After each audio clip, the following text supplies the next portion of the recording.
to nationalize this sport in the way they're doing it, I think is a mistake, and I think they're going to regret it. I mean, it's kind of what like NASCAR did a little bit 20 years ago, where it's like, oh, everybody loves original sport. Let's put a bunch of tracks in Phoenix and just see what happens. Or let's put tracks in Chicago and see what happens. No, it's about the regionality of it, and there's an ecosystem there. And if you get away from what you are, things start to devolve pretty quickly.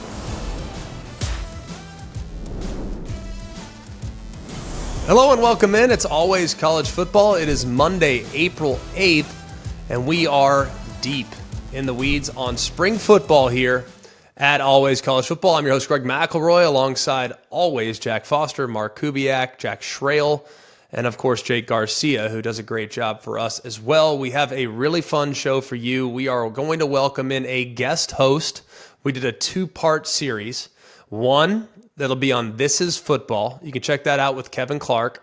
Talked a little drafts, talked a little quarterbacks, and then now we have a chance to talk with Kevin Clark, who's a Miami fan, by the way. Talk with him a little bit about what college football looks like through the lens of a fan and a guy that mostly covers the NFL. So look forward to our visit with him. And then we will break down 4 key spring games from this past Saturday. Clemson was on the field. Things to like, things to not like.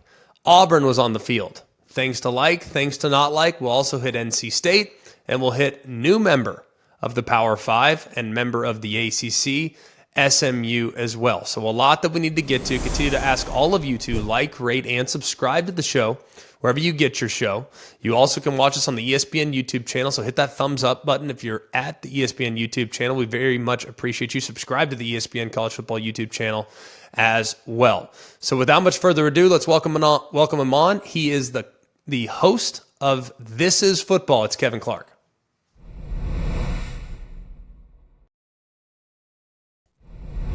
Welcome to part 2 of the mashup that you didn't know you needed. Always College Football and This Is Football. Combining forces here. Kevin Clark with me here. Just talked in part 1 with Kevin. You can check it out on This Is Football. Awesome podcast. Dive into the draft a little bit, talking a little quarterbacks. If you're interested in quarterback play, if you're interested in what the draft might look like, Drake May versus Jaden Daniels versus Caleb Williams, then you can find that on This Is Football. It's part of the Omaha family of podcasts here. But Kev, we're going to dive into some college football here. And I know you major in the NFL, but it's hard not to be paying attention to all the things that are going down in college football, especially as a guy that went to Miami. Am I wrong? Yeah. Like, you got to be paying a lot of attention to this. I mean, when you grow up, and Greg, you know this, like, I can't escape it. Like, even if I'm trying to say, like, all right, this is not a college football weekend for me, I got to hone on the NFL. Like, it's a religion for me. Like, when you grow up in Florida, you go to Publix on Saturday morning, that's what you're talking about. So, no, I am, unfortunately, for my sins, addicted to college football. Well, as a Miami Hurricane, though, you right now, with where we're at, are technically on the outside looking in from the Big Two, right? The Big Ten and the SEC. The good news is Miami is probably at or near the top of the rest of the college football landscape, alongside Clemson, North Carolina, Notre Dame. Notre Dame's probably at the top, let's be real. But, you know, Florida State, Miami, Clemson, you name it, in that next tier of teams that would be highly attractive. So from your perspective as a fan, how do you feel about where you sit right now and where the game might ultimately be heading? Oh my gosh. Miami needs to get good and quick. Like that's real. Like, they need to establish themselves as a team that cannot be denied from the Power 2, because I think there's going to be a couple of different tectonic shifts over the next 10 years. I think at some point there'll be some sort of agreement where players will be employees. And then I think that wave of alignment will make this one look like child's play. Because I think you're going to see a couple of teams who are in power conferences say, we don't want to do this, or we don't want to revenue share or whatever. I mean, Jack Swarbrick said this 5 years ago, that he thinks that at some point there'll be a schism between the teams that want to play semi-pro football and amateur teams. And I think that once Miami needs to be good before that happens, okay? And I think they will be, because this is a talent acquisition business. Mario Cristobal is really good at talent acquisition. I think the modern game is changing so much. I mean, I think we're going to look back at Florida State, Greg, at last year as the first modern college football team where they went out and they have, 7 or 8 draftable guys, almost all of whom I believe are transfers. That's what the modern game is going to be. Miami's going to be at the forefront of that, because NIL at the end of the day is a contest for who has the most shady billionaires, and Miami will always win that competition.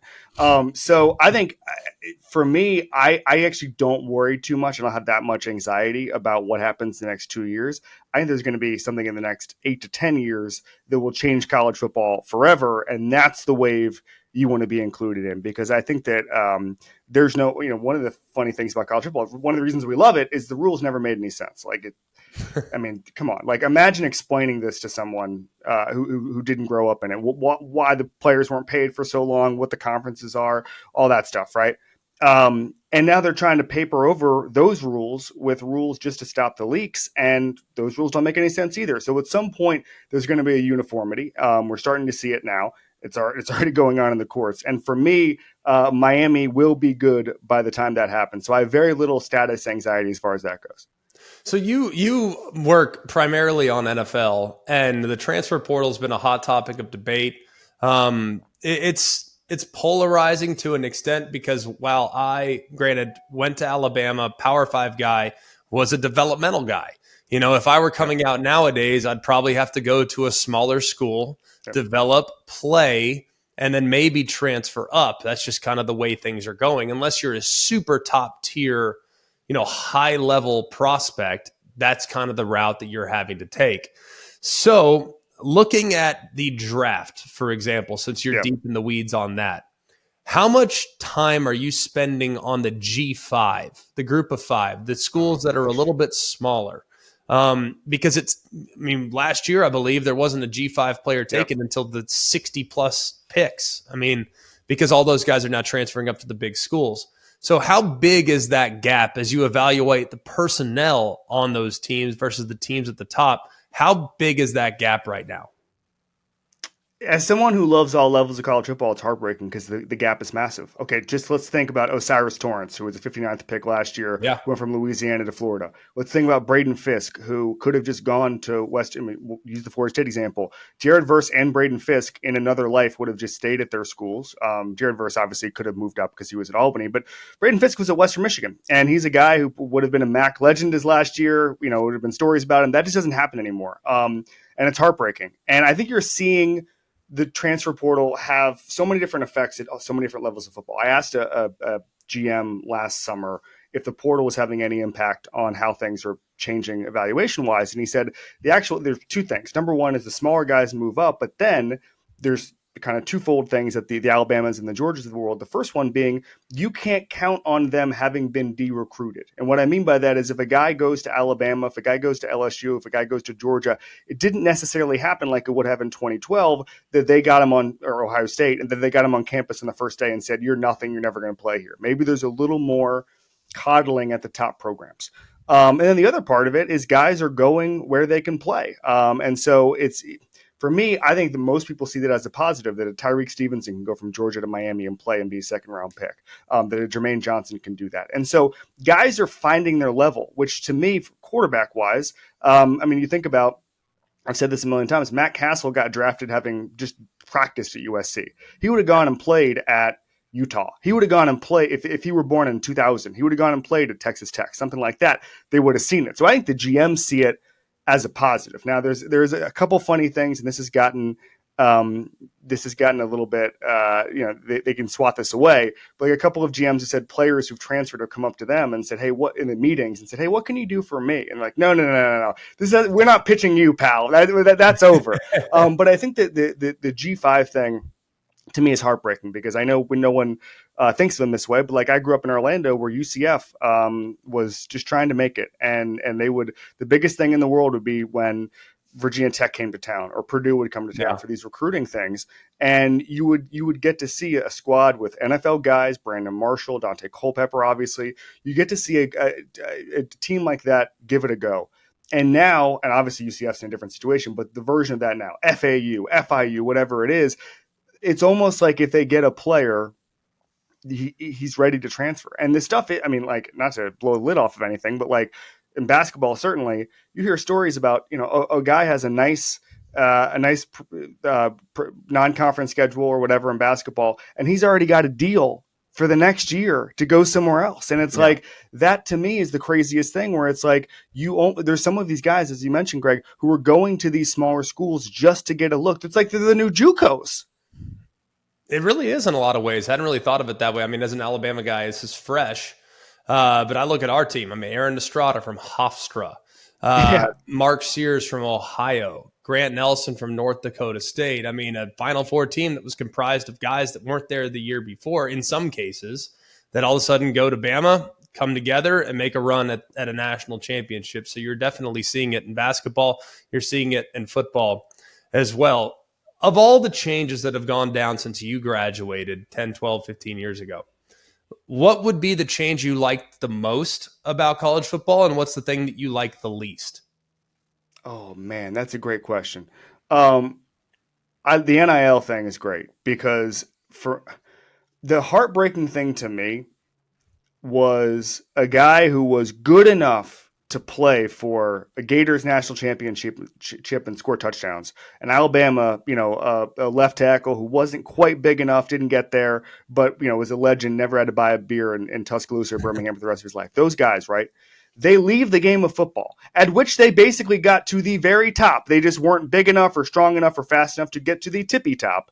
And they leave the game without enough money to buy a mortgage on a house, or to put a down payment on a house. That to me was always, you'd see these guys in training camp the next year and in the NFL, and I'd say, hey, this guy 8 months ago was returning kicks in the national championship game, or this guy was the rotational defensive end for the best defensive line in the country. And then they'd be the first guys cut. And it's like the old thing about how, they get the first wave of cuts, and even after rookie minicamp in June, a lot of times there are statues of those guys in the hometown of where they are, and they're the first cut, and we've never even seen that. And I think I was, when I was in Flowery Branch for the Atlanta Falcons, I parked at Flowery Branch High School, and somebody told me there's literally a shrine to Connor Shaw there. And it's like, I love Connor Shaw, but like, that's what you think about it, where it's like Connor Shaw didn't have much of an NFL career, but it's like, in his hometown, he's a god. And what I love about NIL now is that those guys can make, in some cases, 7 figures. Those guys now can make 800,000. You think about a guy like Jordan Travis, who has real, obviously, issues with his leg, how that's going to progress. Well, the good news is he's going to leave the game, if he doesn't take a snap in the NFL, with high 6 figures, which I like. So I like the NIL part of it. I think bringing the NIL and the transfer portal at the same time was a real shock to the system. I'm hoping there's a scenario, Greg, in which you get to a point where these are maybe 2-year deals, where you'd have to do something as far as employment goes, but like 2-year deals, maybe 3-year deals, transfer for the last year, almost like what you used to have, where if you were a graduate transfer, you could go without penalty. Like, at some point, there's going to have to be give backs on that. So the transfer portal I like the least, because as you mentioned, like, it's just the G5 has been obliterated. Coaches are doing stuff. I don't know if you saw this quote from Dan Hurley yesterday, but he said the best thing about national championship run is he doesn't have to deal with the transfer portal. And he's not joking. Like, that is like the stress of these guys, the stress of these coaches, where they have to babysit these guys all the time. And I was talking to somebody about Miami Spring the other day, and they're saying, hey, this guy might not be here, this guy will be here. And it's like, can we just get with our team at some point and just find out what we have? That to me is the biggest stress. So I hate the transfer portal, but until the NCAA or the conferences get together and figure out a way for that not to happen, to give the players enough to where they stay for 3 years, I think you're just going to see that more and more. So love NIL, hate the portal, wish there was a way to fix it. Well, I think those are all really well said. It's hard to disagree with any of it too. I mean, there are aspects of the NFL the NIL that I love, but there are also aspects that I hate. I don't love that it's being used as an inducement to recruit. I understand it's a necessary evil, and it just kind of is what it is. But at the same time, like, if I were a player on campus and they're bringing in some hotshot freshman that hasn't proven anything, and he's making 10 times what I'm making, that to me is frustrating. And the locker room dynamic is something that would be frustrating as well. So I wish that it were, hey, a meritocracy, you're paid on what you've done, as opposed to getting paid on what you could do, but there's nothing you can do about it. It is what it is. Do you think if you were born in 2000 and not 1988, that there was a point in which you would have transferred? No, probably not. Because I could see, I mean, it would depend a little bit on who else was being brought in at the position, who else, because I chose Alabama. If football didn't work out, like that's where I wanted to go to school. You know what I mean? So it was that was back in the day where it's like, man, I really liked the business school. The quad's really nice. Like, the fraternity and Greek life's really cool. Like, I really like downtown. I mean, the things that mattered back then are very different than things that matter now. So I'd like to say that I would not have transferred, but then again, I mean, it's tough to kind of look back and envision the world that I lived in and apply it to the world that they're living in today. So I think it's a fair question. I just don't think I would have, but then again, I mean, shoot, if Michigan came and offered me seven figures to go play quarterback there, it'd probably be hard for me not to think about it. You know what I mean? Or any school for that matter. Looking at where we might be heading. Now, you cover the NFL primarily. It does look like college football is moving towards an NFL model. Now, it's just a matter of how many teams are in the college first football version of the NFL. So some people have said 80. Some people have said 65. Some people have said 40 because right now the SEC and the Big Ten are 34. Yeah.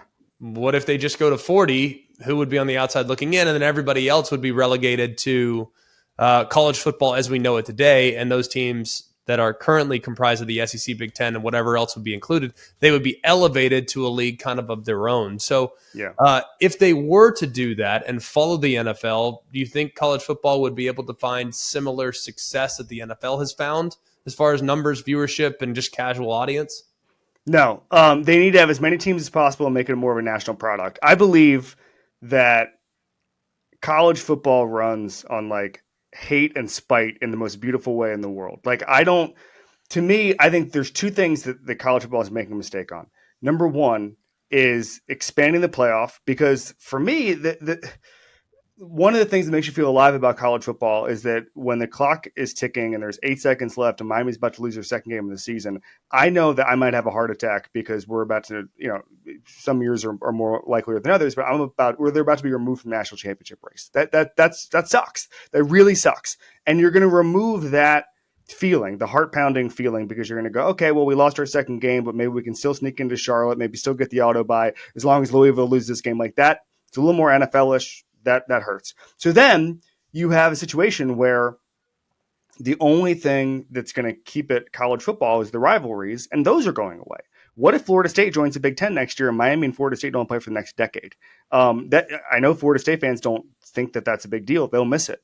What if they don't play Florida? I think there's a legislature thing that makes them play. But I'm just saying, what if things change so much that there's no real rivalries? And so the thing that college football runs on is just kind of those interconnected things, and being around the water cooler in Atlanta and in Charlotte, and knowing that if we lose this game this weekend, my South Carolina friends are going to destroy me. That's what college football runs on. NFL is a little bit different deal.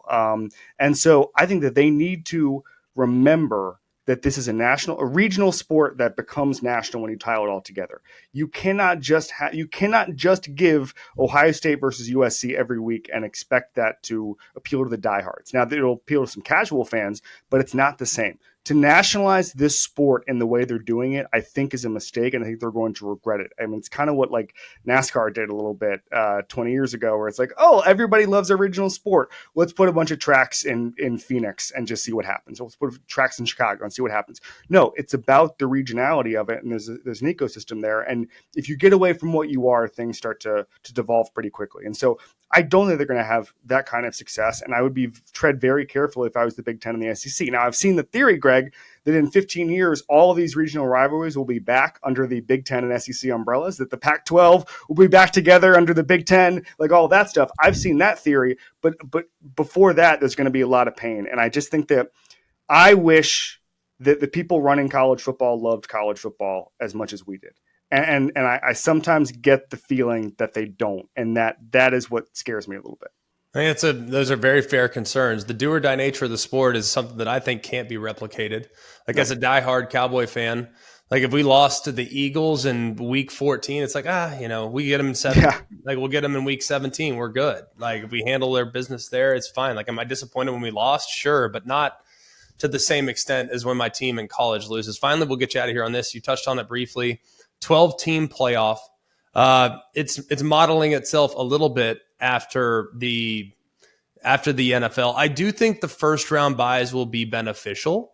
I don't know if they're the end of the world because of the layoff. I mean, in the NFL, you play week 17. In some cases, maybe you sit your starters out, but you don't have that long of a time frame in which you're sitting out. In college football, you might not play for a month, and I think rust would build up. So I don't know if the first round buys are going to be as big going into it as we're thinking they are right now. And I think playing maybe a G5 team in round one would be more beneficial than actually having a bye. Granted, yeah, you could lose, but at the same time, in all likelihood, you probably won't. So with the way we're structuring the 12-team playoff, do you think it'll be a success? And will the first-round buys, just looking at NFL history, will the first-round buys be as beneficial as we think they might be? Yeah, I mean, first of all, 6 to me was the perfect amount of teams for a playoff situation. Now, for me, I think that the game is going to change so much as far as like how much depth is important. If you're playing 15, 16 games, I think that is so important. And so I think the bye is going to be massive because of that, because Georgia is going to be less deep than ever because they're losing guys to the portal, and yet you need more depth than ever because you're going to be playing more games than ever. So the bye actually is important in that regard. To me, the biggest thing about the if you're the 5 seed, which I think a lot of teams are going to want to play the worst team in the playoff, to me, the biggest part of that is that you get a home playoff game, and it's going to be a huge party on your campus. You're going to be able to use that for recruiting. I mean, people are going to say, oh, who wants to go to Happy Valley in January? Everybody does. That'd be really fun. People love cold weather playoff games. So I think that the system as currently set up, I think the buys are huge because the good teams just have less depth. And I also think that it's just going to start to be a different game. Do you rest guys early on because you know you're going to need them bigger? More, you're going to need them when you're not playing Kent State in the first round. The game theory on that, I think, is going to be really important. We've never seen college teams play the amount of games that some of these teams are going to have to play. And so I think that load management, game management, understanding when to take your foot off the gas, I think it's going to be more important than ever. So I would want the bye, but I also understand it's going to be a massive party, a massive recruiting boon to have those home games in the first round. I just hope, one thing I hope is that the schools and the conferences are able to effectively break the contracts or get out of the contracts with the bowls and have as many games on campus as possible, because that's what college football is. And that would help make this a true national event, national party, instead of these kind of neutral field, almost like the NCAA tournament things where things are half filled in Indianapolis or Atlanta or something like that. Make this truly special. And that to me means games on campus. Yeah, I think it's terrific stuff, man. This has been an awesome visit. We appreciate you. You can check out all of Kevin's stuff on This Is Football with Kevin Clark. It's just terrific. Does a great job previewing the draft, all things NFL, dives into some college as well. Clearly a big college fan. Certainly has his finger on the pulse. Kev, this was great. We'll do it again, my friend. Really look forward to it. What about the Cowboys this year? They're awful, right? If I watch ESPN every day, they're awful. Like, they have no chance ever to be good ever again. But no, of course, they're going to be in the mix. I mean, winning games in the playoffs is hard. And I think that the whole thing, well, Dak can't get it done and all this other stuff like that, I feel like it's low-hanging fruit. But then again, I'm kind of the optimist when it comes to football and my teams and my sports. Like, I'm going to find the silver lining. So, yeah, sure. I hope they play better in the playoffs moving forward. But is Dak all of a sudden going to become Patrick Mahomes overnight? Probably not. Patrick's won 3 Super Bowls, so it's probably going to be hard to bring home the big one unless things improve significantly on the defensive side. I can't wait to find out which college team is going to be the Cowboys of the 16-team playoff. Just get there every year and just lose. Like maybe Penn State, little James Franklin there. Just get in and then never get to the Final Four. Well, based on track record, yes, that might be a team that would be under significant Cowboy consideration, if we're going to qualify that. Yeah, he's struggled against top teams, that's for sure. That's a narrative that we've certainly visited a few times here on Always College Football. But, man, this has been great, and look forward to do it again. So check out all your stuff at This Is Football. You can get it anywhere you get your podcast. So we appreciate you, buddy. Thanks, Greg.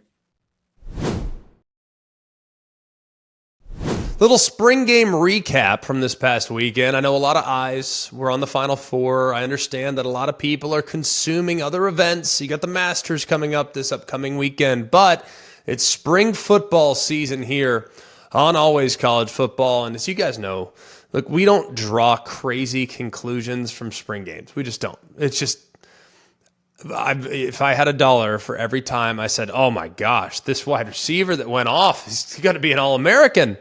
And then we fast forward to the fall and he catches 17 passes for 220. And it's like, well, all right, so much for that preseason prognostication. You got to take some things with a slight grain of salt, look for variables, look for things that you might be able to build upon. But I can remember too, goodness gracious, I mean, how many times have we watched offensive lines in the spring game and the pass rush, like you can't even get a pass off. You know what I mean? Like the tackles are just getting destroyed. It's like, oh God, they can't block a soul. And the next thing you know, we fast forward to the fall, and that group's in the mix for the Joe Moore Award. I mean, it's like, be careful with being overly reactionary to college football spring games. As much as I'm in the line of work of being a part of these spring games. Like I'll be calling the Alabama spring game in a couple days, and I want you to watch. Absolutely. Tune in. ESPN, 4 o'clock Eastern time. Everybody tune in. I'll be on the call alongside Dave Pash and Molly McGrath. So it's fun to watch. It's fun to be a part of. But if you draw major conclusions from a spring performance, it can be a little misleading. So we'll start there. But we also had some teams this past weekend, one in particular that has legitimate college football playoff aspirations. That team, the Clemson Tigers. We'll start there, okay? Few things that we need to start with. Let's start with the quarterback situation. Cade Klubnik entered into the starting quarterback job at Clemson as the next Trevor Lawrence, as the next Deshaun Watson, who was so highly regarded coming out of high school. He's just going to walk right on. He's going to be perfect. He's going to be every bit as good as the guy. I tell you what, they need to be looking over, the DJ Uiagalelei needs to be looking over his shoulder because this guy is going to ultimately replace him. Let's be real. Well, he was thrust in the lineup. There were some good moments there, especially in the ACC title game a couple years ago. But since then, it's just been a little up and down, hadn't it? And the spring game felt a little like that too. Now, it does look like there were aspects of his game that have kind of improved. But at the same time, when he throws a pick on the second drive, there were a couple of things early where it's like, has there been progress? And I thought things down the road, it certainly showed some signs of improvement. He looks a little more comfortable, I feel like, down the stretch. But there are still those moments where it's like, all right, man, it's year 3. It's year 3 now. We got to start eliminating some of the mistakes. We got to eliminate some of the inconsistencies, and that just hasn't quite materialized just yet. A couple things I also look at, too, when assessing spring games.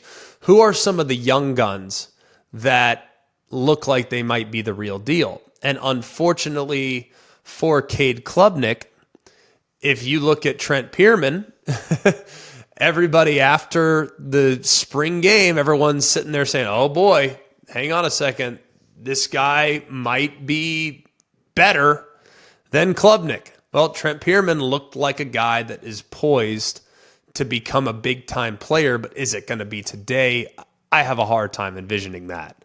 But there's a lot of things to like about what we've seen from him. There's a little bit from an athletic standpoint. Nice run there, nice long run there in the game as well. So he looks good, and in the event in which Klubnik doesn't take that next step, maybe a guy like Pierman might be in a position to potentially close that gap. I also like to look at other positions of note, other newcomers that might be thrust into a significant role. And one guy that really jumped out, Bryant Wesco. We've talked for a while now, right? It's been a couple years. But we've talked for a while. If there's one position group from Clemson that is not quite what it used to be, it's not on the defensive side. All 3 levels of the defense are still very good and will be again this year. It's not really at running back. They've been really good at running back. Offensive line, I think, has been comparable to what they've always been. Maybe not the best offensive line in the sport, but very solid group from left to right more often than not, but the wide receiver position has not been up to par. Now, they've had some injuries in the past that have helped contribute to some of those challenges, But when you look at what we might be getting from Bryant Wesco, he could be the next guy up. Maybe he's a guy that early in his career goes out and makes a name for himself. And we've seen freshmen do it the last couple of years for Clemson. Tyler Brown last year, Antonio Williams the year before. We've seen freshmen do it in the past. And if you can add Wesco alongside the aforementioned two, what you're going to get at the tight end position and a bruising running back with Maffa and a speedster like Cole Turner, maybe this wide receiver group can start to resemble some of the teams we've seen in the past from Clemson. So very optimistic with some of the things I saw, but like I said, not going to lose my mind over a slightly up and down performance from a guy their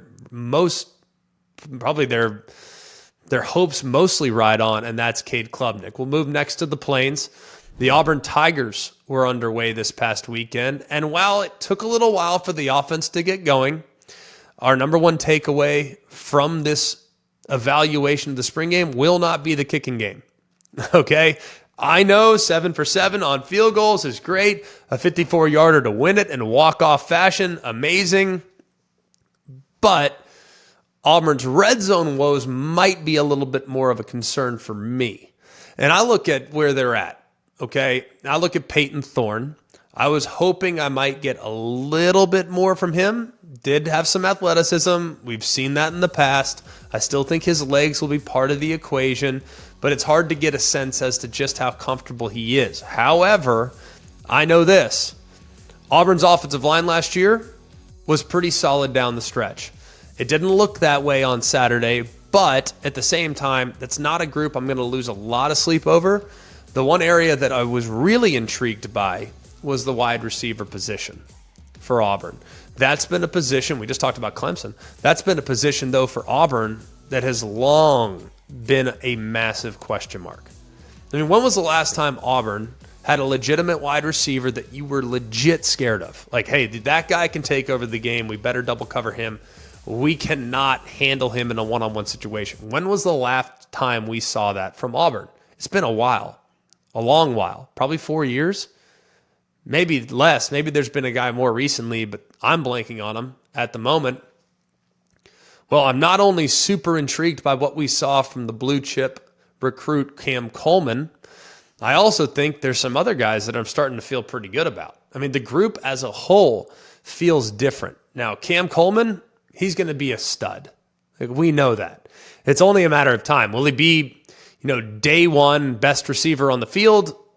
I don't know that just yet, but I'm really encouraged by Robert Lewis. I'm really encouraged by the transfer Sam Jackson, who played quarterback at Cal last year, back to wide receiver, and he might be in a position to do some good things this year in a catch-and-run situation and as kind of a versatile piece that they use in the offense sparingly in a bunch of different roles.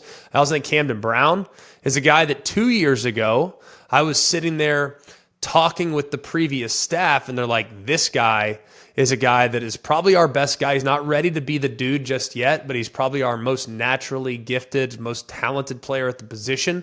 He's a guy that I'm really interested in because maybe now the light has finally gone on. He's ready to step up and to become a more consistent and more reliable difference maker there on the perimeter. So very encouraged by that revelation.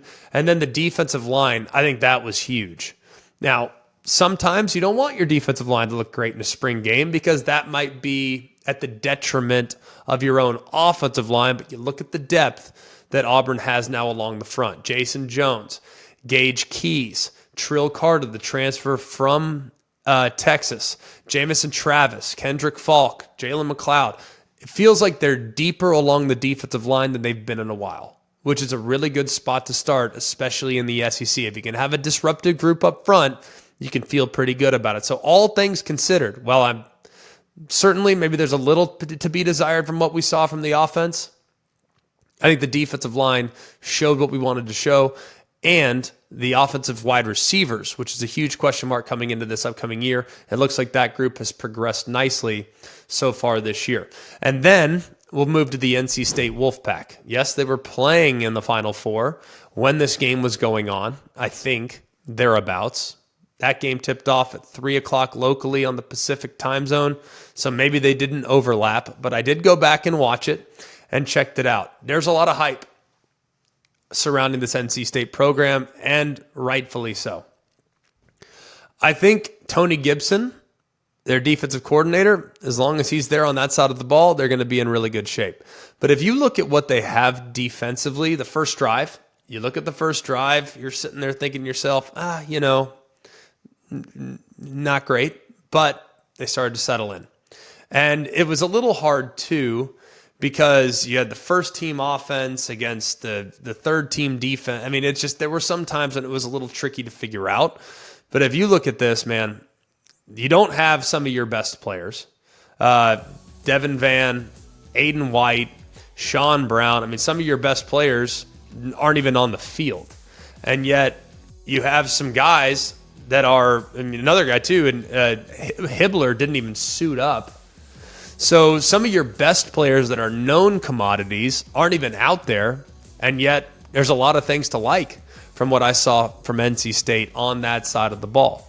You also have a couple of transfers that are coming in that'll be here in a week or two, maybe 2 weeks, 3 weeks, 4 weeks, whenever it is. Donovan Kaufman and Cam Riley, who aren't out there yet either. So to think that this NC State defense is at way less than 100%, and you got a lot of young guys that are being forced into really a good long look during the spring game, and yet I thought they held their own. I mean, I thought they held their own in a lot of ways, which, like I said, could be at a slight detriment to the offense, but at the same time, you got to feel good about what you saw from Kamal Bonner, who's a young guy that they think has a chance.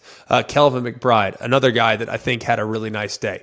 So there's a lot to like about what NC State has going on the defensive side of the football. Offensively, Grayson McCall, longtime quarterback of the Coastal Carolina squad, he now is at NC State. And while I thought there was some poise and accuracy on display, there were a few misses that you would like to clean up as well, I think he's going to be in a really good spot. I mean, very efficient, 16 of 20, couple touchdowns, didn't play in the second half. So I thought all in all, his first opportunity to really see him was solid. Very, very solid, but that's what you'd expect. I mean, the guy has played a ton of football. He should go out there and look like a veteran. I mean, one of the stars of spring ball, you've heard some buzz kind of all off season about Jordan Waters. He's the running back. A lot of buzz about him and becoming a primary guy, a difference maker at that position. Well, he goes in, 7 carries, 69 yards, and a touchdown.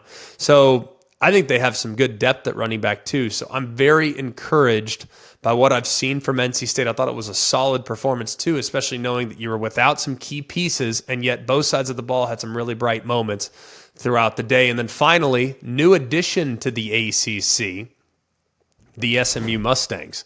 Got to get into that. The defensive line, first thing I noticed, they are really big and really disruptive. I think they got some guys that are real deal along the defensive line, which is really, really encouraging. Kamar Wheaton can flat out fly. Notice that as well. I mean, he can go, all right? He's had a lot of runs, a lot of great open field plays, definitely an offensive highlight machine. We know Jake Bailey. He was on the field a lot last year. He's still going to be the go-to guy in this offense at the wide receiver spot, so really encouraged by him, but also a couple other guys that I'm encouraged by. Roderick Daniels had a couple of really nice plays, especially over the middle. Jordan Hudson, I thought, had a couple really nice plays as well. So I think SMU is one of those teams. And while it will be a significant step up in competition, going from the AAC, where they had the best roster by a mile, they had the best roster for sure in the ACC. It will be a considerable step up going to the ACC, but at the same time, they are well positioned, have the NIL resources to go out and attract quality pieces, and could be a team that you don't want to mess around with there in the ACC this year, especially if you're one of those teams that has aspirations of not just winning the league, but ultimately getting to the college football playoff. So a good, solid spring performance from the SMU Mustangs as well. That'll do it for us here at Always College Football. Please continue to like, rate, and subscribe to the show wherever you get your show. And You can also watch the show on the ESPN YouTube channel, so hit that thumbs up button if you haven't done so already. We appreciate you very, very much. We have a lot to look forward to this week. We're going to visit with Josh Heupel a little later in the week, the head coach of the Tennessee Volunteers. They are preparing to do their spring game coming up here in just a few days. We have a bunch of spring games to preview coming up this Saturday. It's also Masters Week. We're not going to do any golf here on Always College Football, but you can follow me on Twitter at Greg McElroy, on Instagram. You can do that there as well. Greg McElroy. Tune in. We have a little mashup, a little opportunity for you to get some gear from Holderness and Bourne. They're the official outfitter here of the show. So go check them out on our social media at Greg McElroy. You can check it out. All you got to do is just tag me and tag Holderness and Bourne Golf USA. You can check those out. Check it out on my social media page. You can get some free gear this weekend, so you can look good for the Masters and you can look good for your spring games as well. So for all of us here at Always College Football, for Mark, Jake, Jack, the other Jack, I'm Greg. We hope you have a wonderful day, and remember, it's always college football. Hey guys, it's Greg McElroy. Thanks for watching Always College Football. Make sure you like, rate, and subscribe to ESPN's YouTube channel and wherever you listen to your podcasts.